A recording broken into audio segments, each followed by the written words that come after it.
And finally, New World Democrats must recognize that Zohran Mamdani is the future of the party.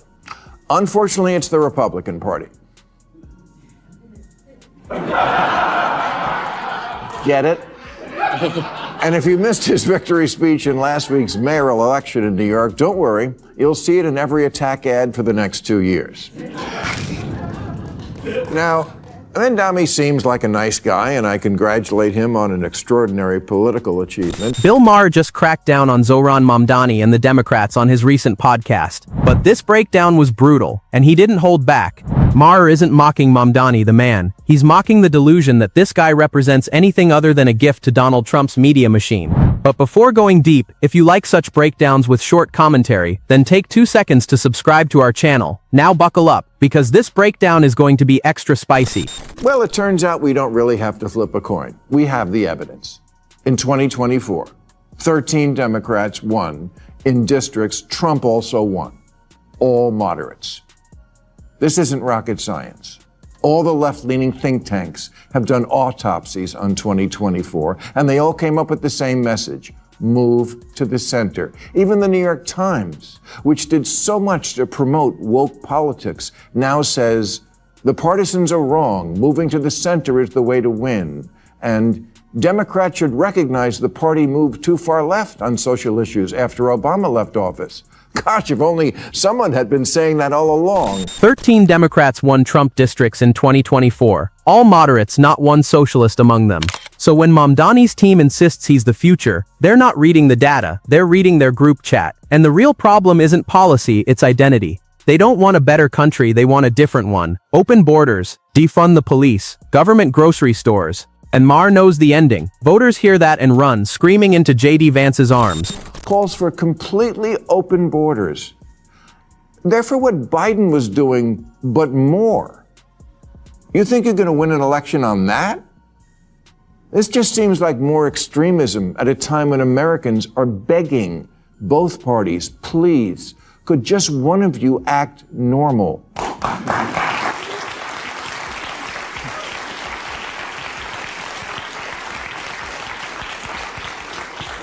It's either defund the police or military in the streets. Either MAGA's crypto crony capitalism or city-run grocery stores. No, I don't want that. I want a Democrat who reassures me.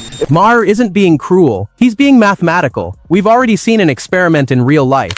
Venezuela was richer than Poland in 1990, embraced Chavez's socialism for the 21st century, and watched 8 million of its own people flee. Poland went capitalist and built an economy the size of Japan. This isn't ideology, it's a receipt. And the loudest voices for Mamdani are the ones who never read it. Thing is, socialism will fuck you. Because socialism, to put it simply, just doesn't work and has never worked. Like Kevin Federline.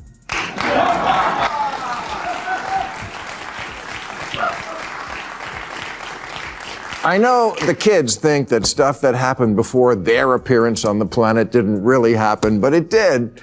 We've run this experiment many times, and the results are always obvious. Here's capitalist South Korea at night from space. Here's socialist North Korea.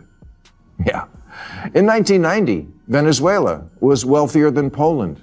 But then Poland, finally free of Soviet-style economics, went all in on capitalism. And now their economy is as big as Japan. And people there have high wages, low inflation, cars, vacations, homes. Meanwhile, Venezuela traded capitalism for Hugo Chávez's Socialism for the 21st Century, which turned out to be like socialism in the last century, or any century, a fucking mess.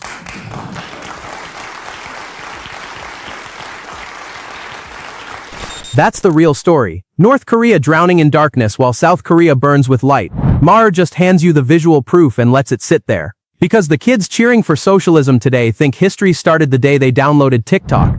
They don't remember the breadlines. They don't remember the shortages. They just see capitalism failing them and assume the opposite must work.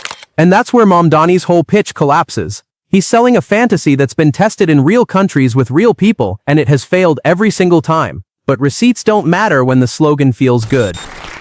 I know the kids think that stuff that happened before their appearance on the planet didn't really happen, but it did. We've run this experiment many times, and the results are always obvious. Here's capitalist South Korea at night from space. Here's socialist North Korea. Yeah. In 1990, Venezuela was wealthier than Poland. But then Poland, finally free of Soviet-style economics, went all in on capitalism. And now their economy is as big as Japan. And people there have high wages, low inflation, cars, vacations, homes. Now watch what happens when the theory hits the street. It's easy to scream for socialism from a dorm room with a meal plan. It's a different story when your wife gets groped in Times Square in broad daylight. Charlemagne went on Club Random and pulled the curtain back on what's really happening in New York, and exactly how Mamdani's soft-on-crime defund light politics will pour gasoline on it. This isn't an argument for him. This is what he goes home to. Right. Especially at this point in my life, like if he did, I want people to feel safe in New York City. I want my wife to feel safe. My wife is a tough broad. She doesn't feel safe in Midtown Manhattan during the day. Really? I'm not saying she's like fucking shaking in her boots, but my wife in the last 2 or 3 years has been groped in Times Square, has had a fucking shoe thrown at her, has been called the N-word, and got proposed to on the train by a homeless person, all between 11. Run that list back. Groped, a shoe thrown at her, called a slur, propositioned by a homeless man, all between 11 a.m. and 3 p.m. in the middle of Manhattan. And this is the same city Mamdani wants to free by loosening laws and taking cops off the corners. Maher's point hits dead center. The first job of any government is keeping you safe, and everything else comes after. You can't run a free grocery store in a city where women don't feel safe walking to lunch. a.m. and 3 p.m. I don't care that you're homeless. Don't touch my fucking wife. You know what I mean? And it bothered me so deeply that this happened to her. When you touch my wife and my wife is violated, I get to thinking, I'm sorry that you're mentally ill. I'm sorry that whatever you're on and wherever got you to this place, but you're touching my wife at 3 p.m. on 47th and 6th. I want this person put the fuck away forever. Period. And there's other women in New York City that also feel uncomfortable and unsafe. And we're not talking about in the boroughs. I'm talking about in Midtown Manhattan and downtown Manhattan. It's not cool for women to feel uncomfortable during the daytime in the greatest city on earth. That's the hypocrisy in one sentence. Mamdani has a top lieutenant CIA Weaver, his housing director, who has openly tweeted elect more communists and called all home ownership racist. He hasn't disavowed her. He stands beside her. So when his fans say he's just a democratic socialist, calm down. Maher is telling you in plain terms that you don't have to read between the lines. The lines themselves are doing the talking, and anyone pretending otherwise is in a bubble so thick they can't hear the alarm bells from inside it. And it's offensive. Well, no, I think quite the opposite. I think he's walking back some of the things. He needs to walk back some of the things. Like, for a long time, they were trying to get him to say something about support. I don't remember what his original comment was, but he certainly did not condemn the idea or the phrase globalize the intifada. Right. Okay, so I think he has walked that back. He hasn't walked that back specifically. And today, well, he walked it back in the way he double talks sideways with that smiley bullshit. Well, that's called being a politician. But he's got it down. So do many politicians. I know. He's not that different in that respect. I know. He was asked, are you for Hamas laying down their guns? The lady asked him that. Are you for Hamas laying down their guns? And he's like fucking talking about like the sky is green and blue and da-da-da-da, but you're clear on the fact that you will support Bibi Netanyahu being arrested if he comes to New York, but you won't say that Hamas, yes, should lay down their guns. This guy is so full of fucking shit. He's so full of fucking shit. It's baffling to me that This is where Maher really lands the punch. Mamdani won't condemn globalize the intifada. He won't say Hamas should lay down its guns, but he will absolutely support arresting Benjamin Netanyahu if he sets foot in New York. That isn't nuance. That isn't being a politician. That's a worldview, and it's the worldview of a man who is about to run America's largest, most Jewish city. Charlemagne calls it for what it is, full of crap. And Maher, who spent half his career defending the left, is saying the same thing now in his own way. In that respect. I know. He was asked,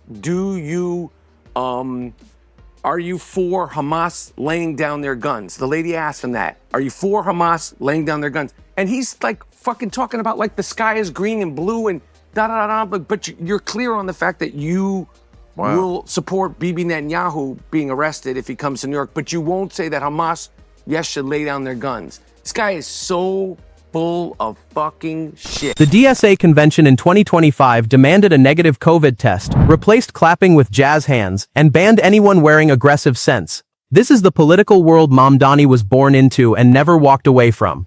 And Maher's point is brutally simple. Even burnt-out anti-Trump Americans aren't lining up to be governed by people who faint at the smell of cologne. They want normal. They voted Spanberger normal in Virginia, Trump normal adjacent in 2024, and now Mamdani is asking them to embrace a wing that thinks clapping is an act of aggression. Normal. You know, at this year's DSA convention, or as it's commonly known, Comic-Con, get this, you had to submit a photo of a negative COVID test to get in 2025. Yeah, no one wants to do that shit again. We've had enough of Trump's macho bullshit and also enough of pussy politics. Guy couldn't help himself. These democratic socialists at another of their conventions, they were told to make jazz hands instead of clapping, lest some delegates suffer sensory overload. And also, and I'm not joking, they were told not to be wearing, any aggressive scents. Please don't go into that space with anything that's like an aggressive scent, for instance, right? Because that's going to be difficult for people. Oh, for fuck's sake.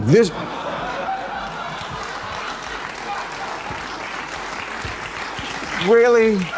There it is, the comparison Maher just drops casually but devastatingly. Bernie Sanders, AOC, Mamdani, they're not Democrats. They'll tell you that themselves. They're democratic socialists. Different animal entirely. And Maher's point is that the country has never ever rewarded that wing at scale. Bernie's single-payer plan collapsed in tiny tie-dyed Vermont. It collapsed with 626,000 people. And these guys want to apply that same logic to a city of 8 million? That's not a plan. That's a prayer with a press release. Bernie, AOC, Mamdani are not Democrats. They'll be the first to tell you that. They're democratic socialists, and that's a very different thing, and I don't think people know that yet. I don't think people realize we already have a lot of socialism. Social Security, Medicare, Medicaid, unemployment insurance, food stamps, veterans benefits, Pell Grants, COVID-era payments, farm subsidies, disability payments, Fannie Mae, Freddie Mac, corporate bailouts, and the jobs program that is building weapons the Pentagon doesn't even want.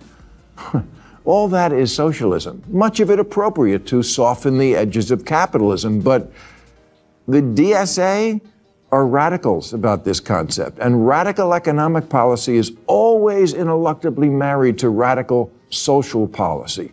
Their platform, for example, calls for completely open borders. They're for what Biden was doing, but more. You think you're going to win an election on that? Even David Cross, a guy who openly says he's politically a democratic socialist, who lives in Brooklyn, who's a fan of Mamdani, even he can't defend the CIA Weaver stuff when Maher lays out the receipts. Watch what happens. Cross retreats. He says he'll look her up. He pivots. Because that's what happens when the bubble meets the facts. The talking points stop working. And Maher does this calmly. No shouting, no cheap shots, just evidence. That's the destruction. Not volume, receipts. No, he's not. Okay, no, he's not. Okay, he has someone working. Bill. Yeah, all right. He is, first of all. Okay. He has someone working for him named Sia Weaver. Okay. Have you read about her? I have not. See, that means you're in a bubble. Okay. Because you should have. Okay, Okay, so let me tell you who she is. She's edify like, me. She's like one of his top lieutenants. His big issue was the rent's too high. Mm-hmm. She's the head of, we're gonna fix housing. Mm-hmm. This is like what got him elected. He has not disavowed her, and I could show you all her tweets that she's put out over the last few years in quotes. And one of them is, elect more communists. Mm-hmm. I don't think you have to read between the lines if somebody he stands with and by is saying, and also her other quotes are like, all home ownership is racist. Well, that's Even ridiculous. Exactly. Yeah. And this is the closing argument. Maher is telling his own audience, his own side, that you can be anti-Trump and still see clearly that 8-year-olds picking their gender, government grocery stores, defund the police, and globalize the intifada are not winning issues, they're losing issues. They're why she lost. And every time someone in Brooklyn doubles down on them, J.D. Vance gets a little closer to 2028. Mamdani's victory isn't a left-wing breakthrough, it's a warning shot, and Maher just fired it back. No, it isn't. It's okay. Good luck with President Vance, because as I always say to my woke friends, we voted for the same person, you're just why she lost. And this is a case of that. Wait, what? We voted for the same person. Right. You're just why she lost. Because America hears this, and they're going to go, Bill's right. 8-year-olds can't really make decisions on their own like this. That's what most people are going to say. And this is where the Democrats are, with David Cross living in Brooklyn, with Mamdani loving, and this is why, So here's where it lands. Mamdani didn't win because America fell in love with socialism. He won because New York is exhausted, broke, and unsafe, and he was the loudest voice promising to flip the table. But promising and delivering are two different sports. And every honest voice, Maher, Charlemagne, even his own allies, is quietly admitting the math doesn't work, the safety doesn't hold, and the ideology has failed everywhere it's been tried. The real question isn't whether Mamdani will govern. It's whether the rest of the Democratic Party will let him drag them off the cliff with him. Is Mamdani the future of the Democrats or the gift that hands Republicans the next decade? Will New York wake up in 2 years wishing it had picked Cuomo? And how long before the same progressives cheering today are quietly pretending they never knew his name? Drop your take in the comments. Hit that like button if this broke it down for you. And subscribe because the next 12 months in New York are going to be a masterclass, one way or the other.